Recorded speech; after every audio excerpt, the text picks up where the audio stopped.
Welcome to the series of Virtual University MSCS Entry Test Preparation। ये virtual university के MSCS entry test preparation series की video है। Complete series इस channel के ऊपर upload की जा रही है और आज की वीडियो के अंदर आपको सेक्शन नंबर 2 का अरिथमेटिक वाला पार्ट करवाया जा रहा है, जो कि सबसे इजी पार्ट है और ये बेसिक पार्ट है। अगर इस पार्ट को आप अच्छी तरह करते हैं तो आपके लिए आगे जारी बातें बहुत आसानी हो सकती है। तो शुरू करते हैं आज के इस ट्यूटोरियल को। Introduction to arithmetic. अरिथमेटिक का वर्ड बहुत से लोग मैथमेटिक्स की जगह भी इस्तेमाल करते हैं, लेकिन जाहिर बात है मैथमेटिक्स तो एक बहुत बड़ा सब्जेक्ट है, जबकि अरिथमेटिक में जो है वो चीज़ें शामिल हैं जो फाउंडेशन होती हैं।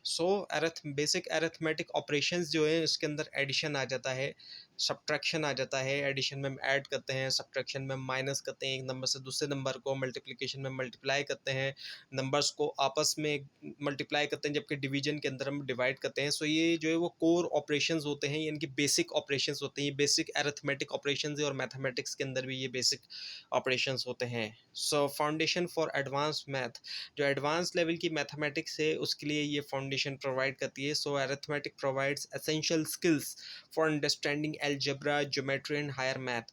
अरिथमेटिक्स से ही एसेंशियल स्किल्स, जो ज़रूरी स्किल्स हैं वो मिलते हैं कि अंडरस्टैंड किया जा सके अलजेब्रा को, ज्योमेट्री को भी और हायर लेवल की जो मैथमेटिक्स है उसको भी। अरिथमेटिक अच्छी होगी तो आगे चल के उस अलजेब्रा को समझने में भी आसानी होगी, जिसके अंदर अल्फ़ाबेट्स वगैरह का भी इस्तेमाल होता है, और ज्योमेट्री जिसके अंदर शेप्स वगैरह होते हैं, और इसके अलावा हायर लेवल की जितनी भी मैथमेटिक्स आती है जैसे कैलकुलस वगैरह या फिर बाकी दूसरी, उनको भी समझने में फिर आसानी मिलती है। अगर अरिथमेटिक जो है वो पक्की है तो ऐसे स्किल्स मिलते हैं। और प्रैक्टिकल एवरीडे यूज़ है इसका, हर जगह हम देखते हैं, अपने घर में भी और अपने बाहर भी हम देखते हैं इसका, हर जगह में प्रैक्टिकल यूज़ दिखाया जाता है। तो ये बहुत ज़्यादा प्रैक्टिकल किस्म की मैथमेटिक्स है। So arithmetic is use daily for budgeting. Budgets के लिए इसको यूज़ किया जाता है। अब बजट चाहे वो घर का बजट हो, किसी ऑफिस का, या इवन की पूरी कंट्री का भी, तो वहाँ पे भी इसका यूज़ किया जाएगा। इसके अलावा मेजरिंग, किसी भी चीज़ को मेजर करना है हमने, वहाँ पे हम अरिथमेटिक का इस्तेमाल करते हैं। साइज़ लेना है हमने किसी भी चीज़ का, एंड सॉल्विंग प्रैक्टिकल प्रॉब्लम्स। और इसके अलावा बहुत सी प्रैक्टिकल किस्म की प्रॉब्लम्स आती हैं, और इवन के इसका प्रैक्टिकल यूज़ जो है वो हर जगह में जो है वो दिखाई देता है। इवन के एक शॉप है वहाँ पे भी इसकी ज़रूरत है, किसी ने कोई स्टॉल लगाया हुआ है वहाँ पे भी ज़रूरत है, और ऑफिस में भी और गवर्नमेंट में भी इसकी ज़रूरत होती है। सो बेसिक अरिथमेटिक ऑपरेशंस को अब हम देखते हैं ज़रा थोड़ा, जो कि आपको पहले भी बताए गए हैं। So addition, subtraction, multiplication and division. So addition में होता क्या है कि कंबाइन किया जाता है। Addition combines two or more number to find out their total, such as 5 plus 3 is equals to 8. So addition के ज़रिए हम कंबाइन कर लेते हैं दो या दो से ज़्यादा नंबर्स को, और उसके ज़रिए फिर हम टोटल जो है मालूम करते हैं। और जो एडिशन के ज़रिए जो हमारे पास आंसर आता है उसको हम सम कहते हैं। ये अहम तरीन चीज़ें जो यहाँ पे आपने जहन में रखनी है। सम कहलाया जाता है, जो एडिशन करने के बाद जो भी नंबर आता है उसको हम सम कहते हैं, क्योंकि इस तरह के एमसीक्यूज़ और क्वेश्चन जो है वो आते हैं। सो सम कहा जाता है जब कभी भी हम एडिशन के ज़रिए जो भी हम आंसर लाते हैं। जैसे कि यहाँ पर 5 प्लस 3 जो है वो 8 है। उसके बाद फिर सब्ट्रैक्शन है। Subtraction find the difference between numbers like 9 minus 4 is equal to 5। Subtraction के जरिए हम क्या करते हैं कि डिफरेंस फाइंड आउट करते हैं, और जो सब्ट्रैक्शन का आंसर है वो डिफरेंस ही होता है, क्योंकि 9 माइनस 4 इज इक्वल टू 5, यानी कि 9 और 4 में जो डिफरेंस है वो असल में 5 का है। सो ये चीज़ हमें पता चलती है सब्ट्रैक्शन के जरिए। हमें जो है वो डिफरेंस पता चला जब हमने 9 में से 4 को निकाला, तो 5, यानी कि 5 जो है वो डिफरेंस आया इन दोनों के दरमियान। सो डिफरेंस कहते हैं जो इसका आंसर आता है, इनके जो 5 नंबर आए ये असल में एक डिफरेंस है 9 और 4 के दरमियान, बिटवीन 9 एंड 4। अब है मल्टीप्लिकेशन। मल्टीप्लिकेशन की हम बात करें, इट इज़ रिपीटेड एडिशन। ये रिपीटेड एडिशन होता है।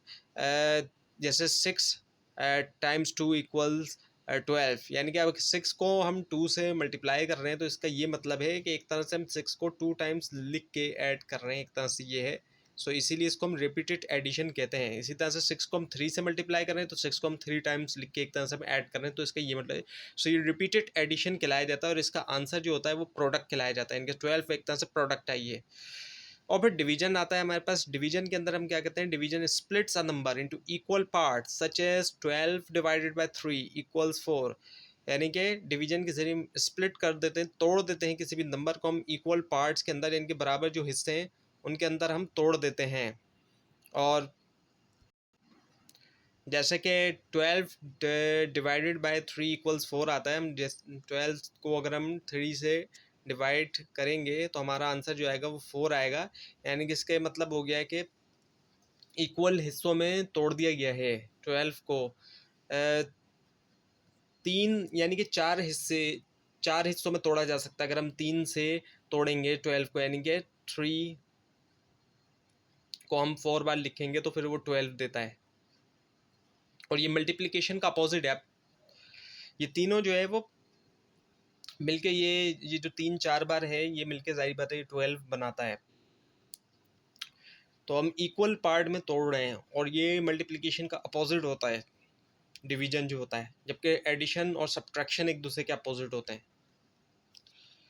Now the numerical problems. अब आपको जो है वो न्यूमेरिकल प्रॉब्लम्स करवाई जा रही हैं कुछ। सो एडिशन के अंदर जो है वो क्या है, एडिंग 15 and 27 रिजल्ट इन 42। अब ये जो है एडिशन है कि अगर हम 15 और 27 को जब हम ऐड करेंगे तो ज़ाहिर बात है 42 आएगा। और ये एक इंतहाई सिंपल प्रॉब्लम है और इस तरह के जो है वो आप करते आए हैं अब तक और आगे भी आप करेंगे इस तरह। और सब्ट्रैक्शन में भी ये सिंपल दिया गया कि सब्ट्रैक्टिंग 19 फ्रॉम 45। सब्ट्रैक्शन में ये कि ज़ाहिर बात है माइनस किया जा रहा है। 45 से हम 19 करेंगे तो हमें 26 देगा। और फिर मल्टीप्लाई के अंदर क्या किया जा रहा है, 7/6, यानी कि अब 7 को 6 से मल्टीप्लाई किया जा रहा है, 42 आ रहा है। और वही बात आती है, पीछे भी आपको बताया गया कि रिपीटेड एडिशन एक्चुअली हो रहा है, यानी कि 7 को 6 टाइम्स लिख के हमने एक तरह से ऐड किया है। और फिर डिवीजन के अंदर हमने क्या किया है कि डिवाइड किया गया है। 9 से 81 को हम कर रहे हैं तो एक्चुअली 9 इक्वल पीसेस में वो डिवाइड हो जाएगा 81 जो है वो। सो इस तरीके से जो है वो किया जाता है डिवाइड। तो जो एडिशन के जो आंसर है वो सम है। सब्ट्रैक्शन का आंसर जो होता है वो डिफरेंस होता है। मल्टीप्लिकेशन का होता है प्रोडक्ट, जबकि डिवीजन का होता है क्वोशंट। और एडिशन के लिए हम साइन यूज़ करते हैं जो एडिशन वाला साइन है। सब्ट्रैक्शन के लिए माइनस साइन यूज़ करते हैं। मल्टीप्लिकेशन के लिए हम जो ये साइन यूज़ करते हैं उसको हम टाइम कहते हैं, इनके कितने टाइम किया गया, हाउ मैनी टाइम्स, इस तरह से। और इसके अलावा डिवीजन के लिए हम डिवीजन वाला साइन जो है वो यूज़ करते हैं। इसके अलावा कुछ और साइन भी यूज़ किए जा सकते हैं, जैसे कि स्लैश का साइन भी हम देखते हैं डिवीजन के लिए यूज़ किया जाता है, या फिर जो अपॉन का साइन होता है। सो एक से ज़्यादा साइन भी यूज़ किए जाते हैं। और एक चीज़ ये है कि एडिशन के अंदर और मल्टीप्लिकेशन के अंदर, इन दोनों के अंदर हम देखें तो ऑर्डर से कोई फ़र्क नहीं पड़ता। नंबर आगे पीछे भी हों तो हमें सेम आंसर मिलता है। हम एडिशन करते हैं तो अब हमें 15 पहले आए चाहे 27 पहले आए, दोनों में से कोई भी पहले आएगा तो ज़ाहिर बात है हमारा आंसर जो है वो सेम रहेगा। इससे फ़र्क नहीं पड़ता कि ऊपर 15 लिखा है या 27 लिखा है या पहले क्या लिखा हुआ है। और इसी तरह मल्टीप्लिकेशन का भी केस है कि पहले 7 लिखें या 6 लिखें, या 6 पहले लिखें 7 बाद में लिखें, तो हमारा सेम आंसर रहेगा। लेकिन इसके मुकाबले में अगर हम सब्ट्रैक्शन करते हैं या डिवीजन करते हैं तो वहाँ पे ऑर्डर मैटर करता है। सब्ट्रैक्शन के अंदर ज़ाहिर बात है ऐसा नहीं हो सकता कि 45 माइनस 19 अगर हम लिख रहे हैं और फिर 19 माइनस 45 लिख रहे हैं तो अपोजिट हो जाएगा वो बिल्कुल ही। और इसी तरह से डिवीजन के अंदर भी है, डिवाइड 81/9 है या फिर 9/81 है। सो पूरा जो है वो, तो इन दोनों के अंदर सब्ट्रैक्शन और डिवीजन के अंदर ऑर्डर मैटर करता है, जबकि एडिशन और मल्टीप्लिकेशन में नहीं करता। तो ये थी आज की वीडियो। आपको इस बार में कोई क्वेश्चन हो, खासतौर पर इसमें कोई मिस्टेक दिखाई दे, ज़रूर हाईलाइट कीजिए। और इस पूरी सीरीज़ को देखने के लिए और टेस्ट की प्रिपरेशन के लिए इस चैनल को सब्सक्राइब कीजिए, बेल आइकन के ऊपर क्लिक कीजिए। Thanks for watching this video and best of luck.